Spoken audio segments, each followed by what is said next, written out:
Welcome to At Least You Heard It Here, with your host, former federal prosecutor, Alyse Adamson.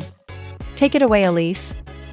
Political violence has taken center stage again in the United States, where an armed gunman has gunned down a Minnesota representative to solve his political discontent with acts of violence.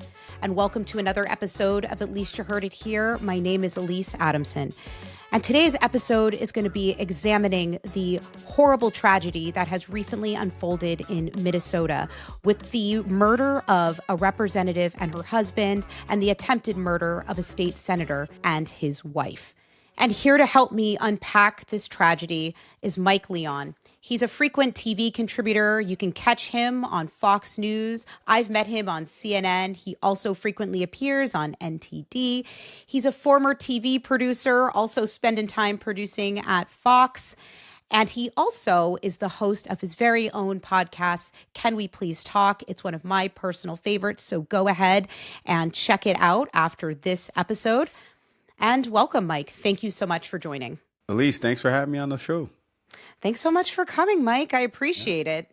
You know, I have to say that this is a topic that I didn't really want to have to be covering. And, you know, going into last weekend, we're following the conflict in the Middle East. We were following this big military parade that unfolded in D.C.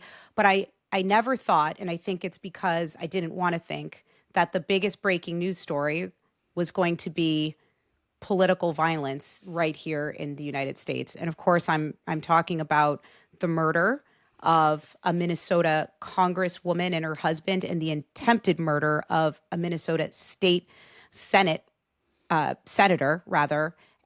her husband. Those two did survive. And it appears, and I say it appears because this is very early on, this happened less than a week ago, the investigation is still unfolding, that this was a politically motivated attack. Both of these, this congresswoman and this state senator are Democrats.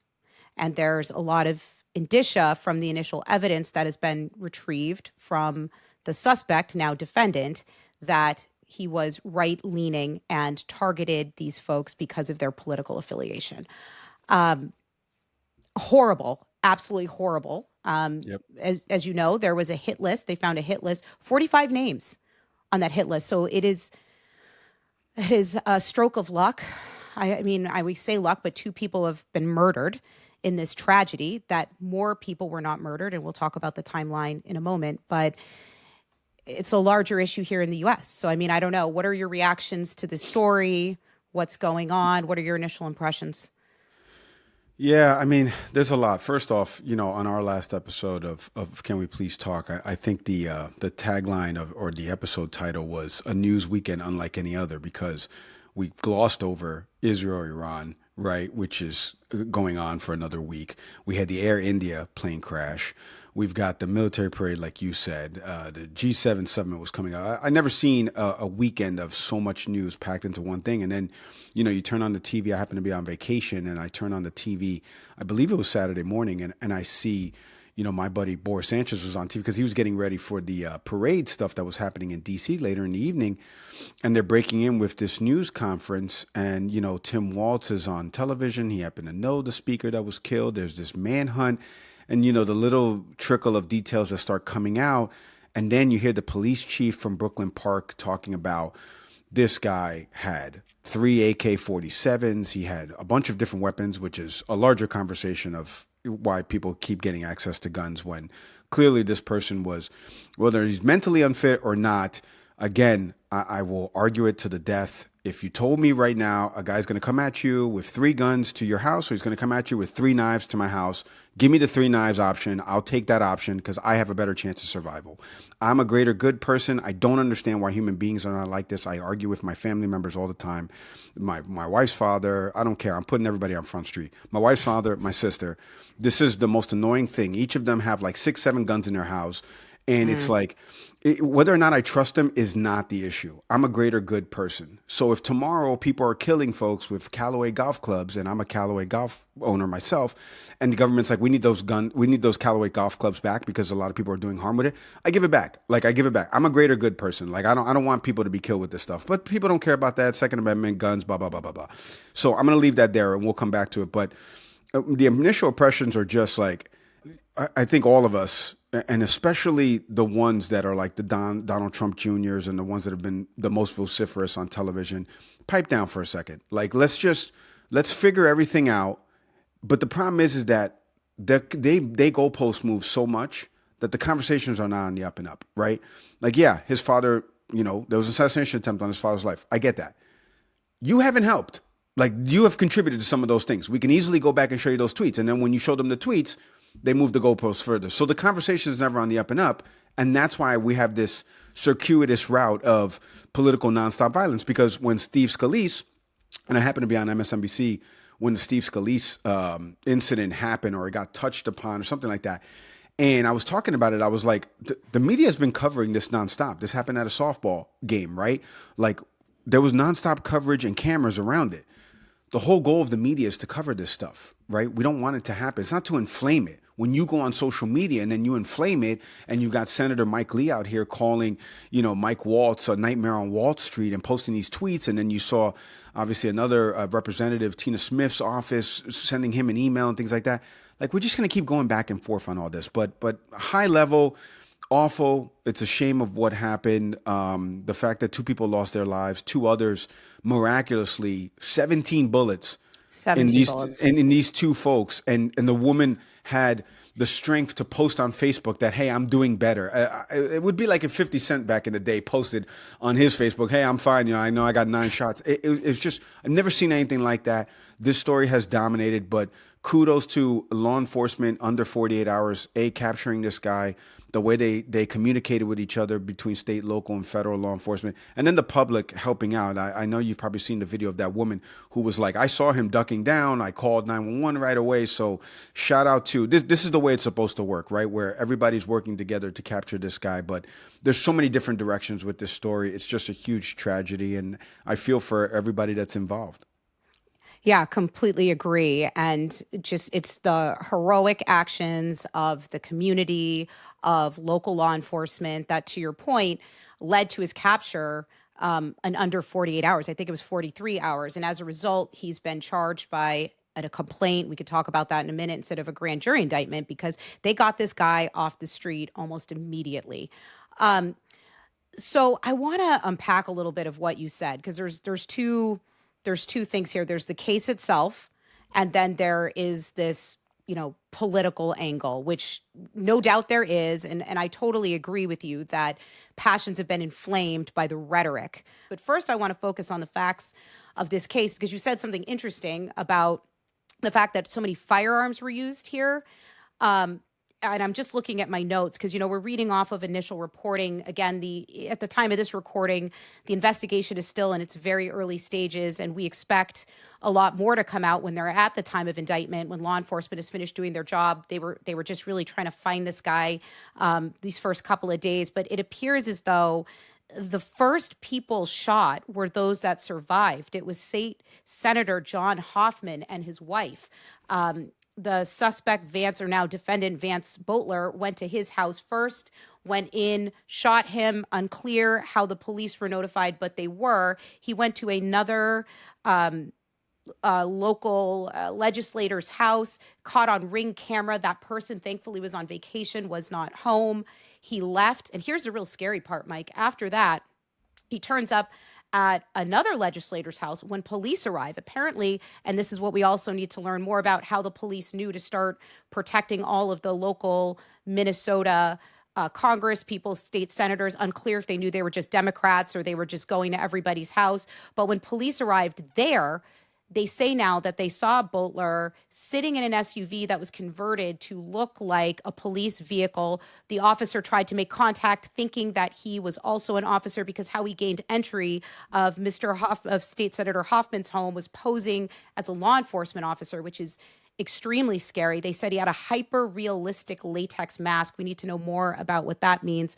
And this officer attempted to make contact, believing he'd be another officer. He did not say anything. He looked straight ahead. And when other officers arrived, he had already fled the scene. And we know now where he went. And that was to Melissa Hortman and her husband's house. That's Speaker Emeritus, Representative Melissa Hortman.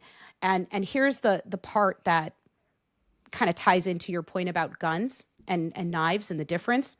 According to the facts as we understand them right now, and that's the caveat, Mr. Boelter was on the porch when police arrived. He had not yet conducted the killings, and that he ran into the house with law enforcement on his heels and was able to gain entry to the house and brutally murder by shooting to death Representative Hortman and her husband before exiting the residence, fleeing on foot, and making good his escape for those 43 hours. And to your point, if he did not have weapons, if he had gained entry into that house with a bag of knives and police were nipping at his feet, unclear whether or not he would have been able to effectuate that murder. And this is not politicizing this, because I know people will criticize and say, well, that's just your argument for gun control. I mean, it is, but it's also a fact. I mean, he was able to gain entry to the house with police behind him and murder in cold blood these two people because he had firearms.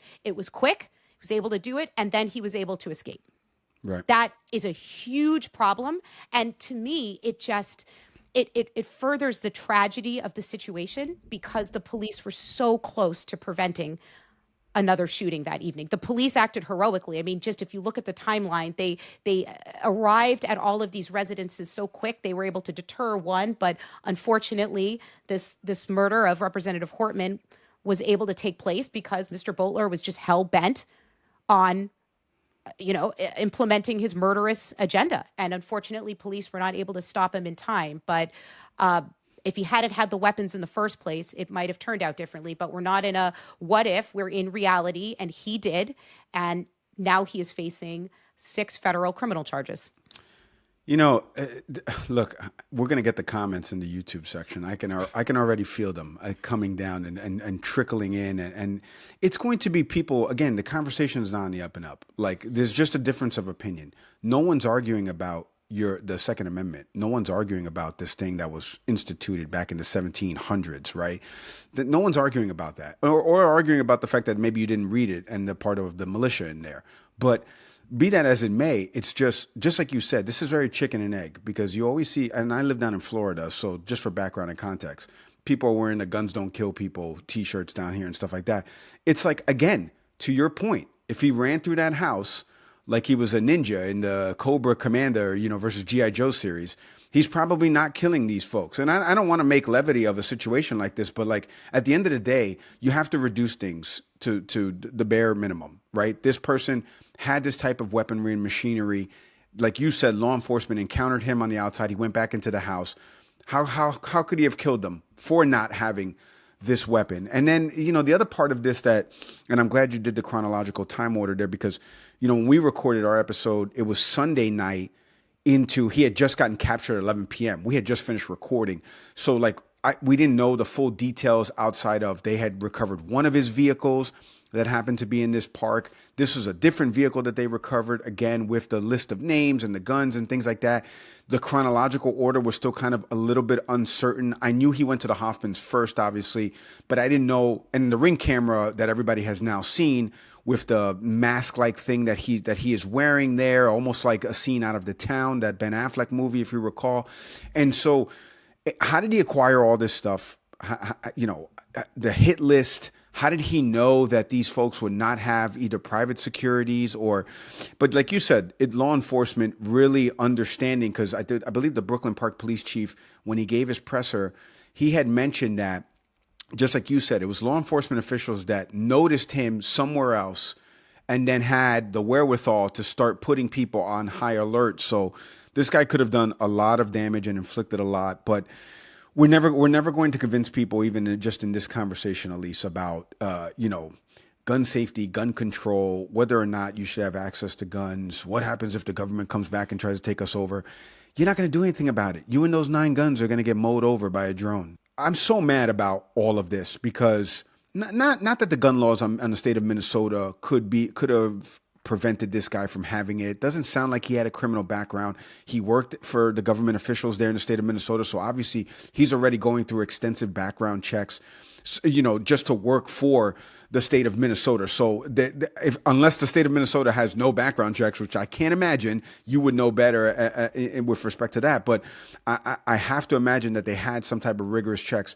So he was able to circumvent this. And so their argument is going to be, Alyse, is that lone wolf. It's always that lone wolf argument. Hey, how would you have known that this guy had this? No laws would have prevented this. Yeah, you're right. But I tell you what would have prevented it, him not having a gun, period. And the sentence, because that's how he was able to go on this rampage and commit these acts of violence. But, I turn it back to you because how now that you know a lot about the investigation and now that you know a little bit more about these charges, like, how do you see this shaking out? I was watching the prosecutor. I think there's a acting attorney right now that's the prosecutor for it. I forget if it's that county or for the state of Minnesota, but he was on CNN and he was talking about these charges. But like, give me the law enforcement background now that this guy's facing charges. Like, break this down for me. I'm not the lawyer. I'm a criminal justice minor. I want to hear from the lawyer now.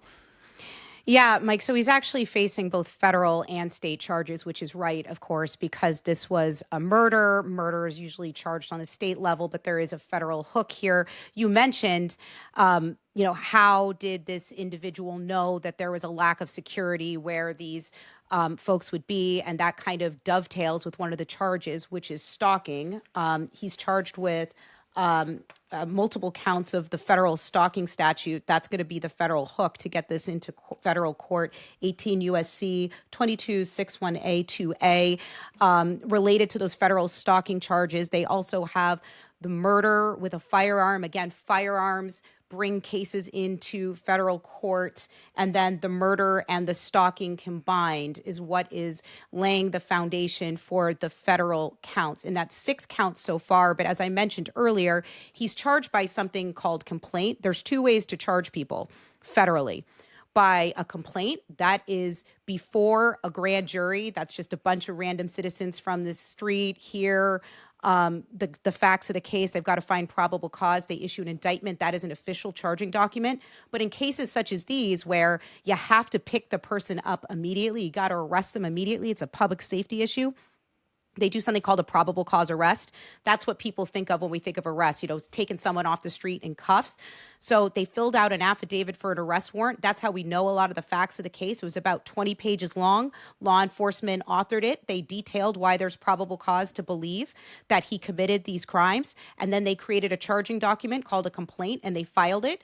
And that is what he's currently being charged with. But he needs to be indicted on these charges for the case to move forward. So look for that indictment, and there could be additional counts based upon the evidence and the facts and circumstances of the case after the police and now federal agents finish conducting the investigation. Now, the state level offense, he's also facing first-degree murder charges in the state of Minnesota.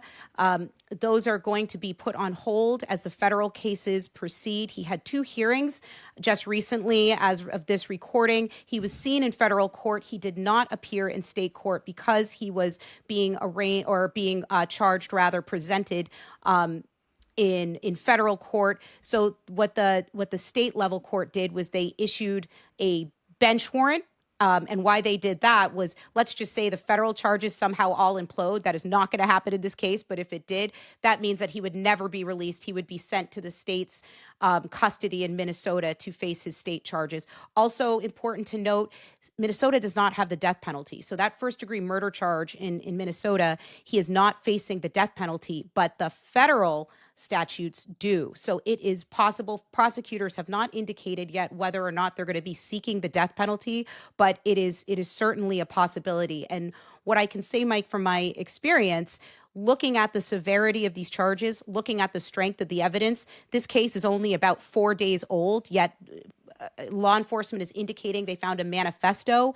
They found a confession in his car. We know he texted his loved ones what is tantamount to confessions. If he goes to trial, I don't see this ending anywhere other than him in jail for the rest of his life, which, leads to my next part of the discussion, Mike, which is, what was this all for? And it's political violence in general. Like what is the purpose? And I heard you about the rhetoric, and obviously you were detailing rhetoric from the right, but from a high level, I am so mad because it is really from everybody. And I hear you, because the argument is, but one side is worse than the other, and that may well be.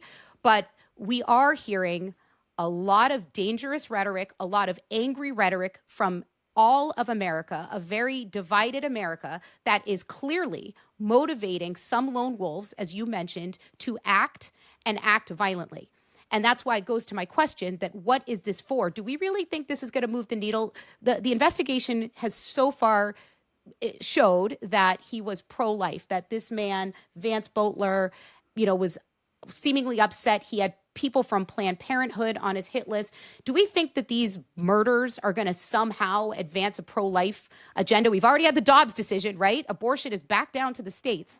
What is this going to do? Same thing with the attempted assassination of President Trump. I mean, obviously, murdering that candidate would have been an immediate would have been an immediate effect. But what was it going to do in the long run? Was it actually going to change the sentiment of America? Why do people think political violence is a justified means to an end? That's such a great question. It's like a course taught in college, right? Where you would have the college kids like do a thesis on this, and well, why give us examples of political violence throughout this country. Look, this is the one thing that I would impart on the audience. And it's kind of part of the reason why we started our show with Can We Please Talk, because I said at worst, we leave our kids something to listen to. At best, we add to the discourse and we disrupt the noise. And the noise is what I was talking about before, because everybody now, and you and I included, we met through CNN, and then we started our own respective shows. Everybody can turn on a microphone and do something and put it out there into the ethos, and then somebody can consume it, and then they get fed relatable content to it, and then all of a sudden they're down this huge rabbit hole, and you don't know what direction they're going in. But at the end of the day, the reason why I started my show, and this is what I hope people will take away from this as it hopefully starts to quell people down, is that I went to school for journalism. So I wanted to structure it with respect to not as much of my opinion, but more of the factual nature of the story we're covering. I got into this argument with somebody, and I love answering people on TikTok, Twitter. It doesn't matter. A little too much. a little too much. But you know what? I think the accessibility is what, I don't know if it makes me likable, but at least they go, well, at least he answered, right? Because you sure answer. That's one of the things. And so just to tie it in, tied in because we recently had Alex Thompson on about with Jake Tapper about the Biden book. Great episode, by the way. Thank you. Appreciate that. With 2019, Joe Biden was not, a brain in a jar walking around. 2023, 2024, Joe Biden, he looked completely different. I'm saying, hey, Donald Trump looks the same way right now. And they're like, no, it's not the same thing. And it's like, exactly, it's not the same thing. See, you see the difference, but because I'm doing it about your guy, you're upset now. So you understand what's right and wrong, but when it comes to your guy, because it's your team, you're like, no, wait, that's not. It's the same exact scenario. They're at the same age. They both have senior gaffes. One's confusing Nikki Haley for Nancy Pelosi. The other one's falling off of his bike. Like, it's the same thing, but you don't want to engage in the conversation because the conversation is not on the up and up. And so when we talk about this political violence that's happening right now with respect to this Minnesota shooting, the first thing I urge people is like, just wait for things to come out. Like we live in this age of information. News outlets have to post it out, or they're gonna get jump cut, circumvented by somebody else. So they have to put it out, right? Where did this guy register? He was a Republican in Nebraska apparently, but in Minnesota you don't have to register a party. All of that information comes out. Donald Trump Jr. goes on News Nation, gives this interview, and he's like, "This guy's a lefty lunatic," blah blah blah blah blah. And then it's like, well, yes, he did work for the governor's office, but he was a registered Republican in another state. Also, who gives a what? Like, at the end of the day, the guy committed acts of violence, whether it's against Steve Scalise, like you mentioned in the softball shooting. Who's a Republican. Who's a Republican. Yep. Yeah, like, I live next to the Trump course where the other guy tried to get through the bushes and Secret Service, or was able to stop him. Like you said, I don't want to see Donald Trump, killed. And I said this on the episode. I don't want to see Donald Trump killed. I don't want to see him be president. Those are two different things. He can go live his life and he can go rile up people and he can feed them the information that he wants to feed them. That's within his right. That's within his First Amendment free speech protected rights. But I don't want to see him killed. And so you have to extend that same courtesy the opposite direction, not play the whataboutism game. And that's the problem that we find ourselves in, is that the conversation is never on the up and up, because when you come into a conversation, if I disagree with you about something, Alyse, the way it would work is I have to have an admission of like, okay, you know what? You are right about this.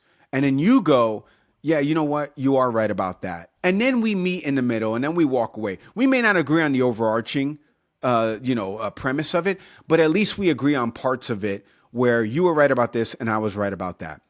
And then we go our separate ways. Now, do we have different opinions about each other? Sure. But when we engage in that initial conversation, it has to start on the up and up. So the up and up for Republicans and MAGA folks, specifically MAGA folks, because it's not really Republicans, it's the MAGA folks right now. The shootings, the attempted assassinations of Donald Trump were awful. It doesn't matter if the kid that climbed the wall and circumvented, all the security that was present at that Butler, Pennsylvania event. It doesn't matter about any of that. It doesn't matter about his political affiliations. It's wrong. What happened in Minnesota is wrong. The time for the blame game of Tim Walz, and gun laws and all of that stuff will come out over time. But at the end of the day, if you can't join me over here on this side of the street where it's like, hey, violence is wrong, political violence is wrong. It doesn't matter if you have an R&D next to your name. We all are human beings. We all bleed red. I'm sick of, like you said, I'm sick of the blame game because there's enough blame to go around. It's just time for us to truly have a conversation about ending this type of stuff where we don't have to admit our faults at the beginning. We have to admit the basic fact that whatever you say and whatever you post, or whatever this person says and whatever they post, regardless of R&D, are going to be inflammatory. Just don't do it. When you go out on TV, Senator Mike Lee, don't say Marxist, leftist, fascist, don't say all those terms. Half of them that you conflate, that you don't know what they mean. Don't go say it. Same thing with Gavin Newsom's team right now on social media. They're fighting fire with fire because they seen the Trump administration do a bunch of things from the White House account. All of it is wrong. The ASMR videos of migrants being sent back, Gavin Newsom, all of it is wrong. There has to be an admission. Is there one is way more wrong than the other? For sure. But we have to agree that both are wrong. So stop doing it. That's the only way we get past this, Alyse. That's the problem. We're never going to get past it because the whataboutism is too strong. The force is too strong of whataboutism. It's everybody's favorite game. And I'll give you an example real quick. I was watching CNN Newsnight last night. I tend to appear on that program. And whenever I go on there, I never have deep arguments with anybody because I'm a Puerto Rican kid from the Bronx. So I'm not trying to argue with you. Like, I'm going to dead that argument in 2 seconds. So I can't wait to get on a panel with like an Ana Navarro or something like that. But Ana Navarro and Arthur Ida, who I know you happen to know and have done panels with from a legal perspective, they were arguing about what Trump has done this past week. And by past week, I mean last week for people listening. And this is when obviously the National Guard and the LA protests. And, Ana Navarro says something to the effect of, why has this started? Trump in a press conference said Gavin Newsom should be arrested just for the crime of being duly elected. And Arthur goes, yeah, but he was kidding. Stop right there. The next person on that panel should have been like, stop, which would have been me. Stop right there. It doesn't matter if he's kidding. You don't say that. And so the person that's advising, Susie Wiles or whoever it is in the White House, that's advising the president before he goes out there to give a press conference, hey, do me a favor. Don't mention anything about Gavin Newsom. Don't stoke these flames. We already have National Guard, LA, but he won't do it. So leadership stems from the top. So because he won't do it, his subordinates won't do it either, i.e. his son and others. They won't stop the rhetoric. And so Democrats, again, a lot of people say, Democrats don't do enough. You don't fight fire with fire. When they go low, we go high. No, forget that. See you in the basement. And I agree with a lot of that. But the problem is that you can't have the holier than thou approach. But then how do you fight? How do you counterbalance these folks? And we will never solve this because, again, like I just said, conversation's not on the up and up. I'm doing it. I'm not doing it to the level you're doing it. How about we both stop? They won't stop. Yeah, I completely agree with you, Mike. I think of it as like a political haze or a fog, and we can't see the forest through the trees. We can't see the behavior in ourselves that we are accusing the other side of doing, which is so dangerous. And to your point, I think some of this is about how we consume information, how information is conveyed to us with the advent of the internet and social media. That is just amplifying the problem, because we have seen it in uptick in political violence. I was just going back looking at all of the various acts of, well-known political violence. And really, we have the Gabby Giffords shooting in 2011. Then we have the Steve Scalise shooting. I believe that was 2017. Of course, we have the January 6th event, which was probably the largest scale political violence in this nation's history. Then we have the assault on Paul Pelosi. Then we have 2 attempted assassination attempts on President Trump. And now we have these, and I'm sure that there are others, but there seems to be an uptick. It is both sides. And I also, so in my mind, I think the reason that we see more is because how information is conveyed, because more people are able to get spun up and radicalized in a way that was not available decades ago. And at the same time, we have political parties, to your point, kind of amplifying the messages with hyperbole and stoking the flames. And I also agree with you that, there's kind of this, shrug your shoulders, because you're like, who's going to blink first? I don't see anybody tamping it down, because just like the finger pointing, it was you're worse, the seesaw, everything you said, people are going to say, no, I need them to stop first. No, I need them to stop first. And my fear is that is the way it's going to go until something truly horrible. And when you think about what I've just detailed, all of these horrible events, how much worse can it get? But it seems to me like we are in a very reactive posture here instead of proactive, and it takes a large-scale event to unify people and get everybody in line. And that, to me, is horrifying.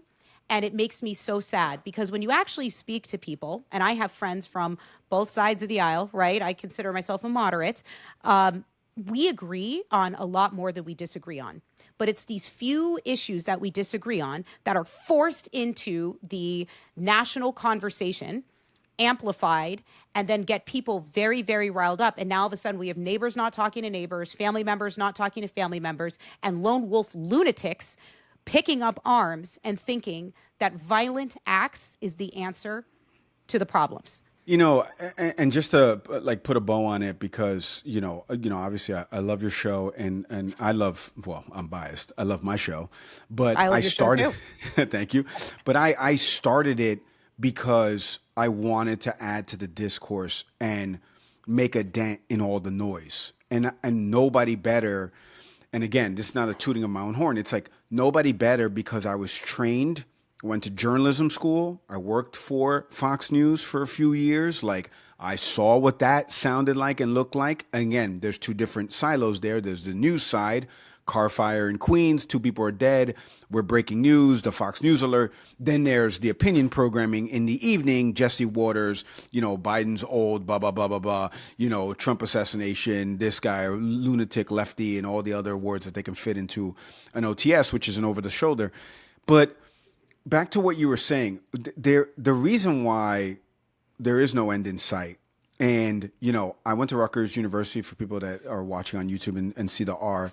I missed my internship on 9/11 and down in the World Trade Center, area, and I didn't get on a plane for like 11 years after that, because that really hit me home. And from my dormitory on the top floor, the 8th floor, we could see, we're 34 minutes away from the city. We could see the smoke. And it was that event that really I saw a lot of unification. There wasn't anybody talking about political parties. There wasn't anybody talking about, how do we raise the debt ceiling? George W. Bush's XYZ, because remember, Al Gore, George W. Bush, the recount in Florida, all of this stuff was, months prior, right? So there was already a division of like, the election was stolen. The Republicans stole the election from Al Gore. There needs to be a recount.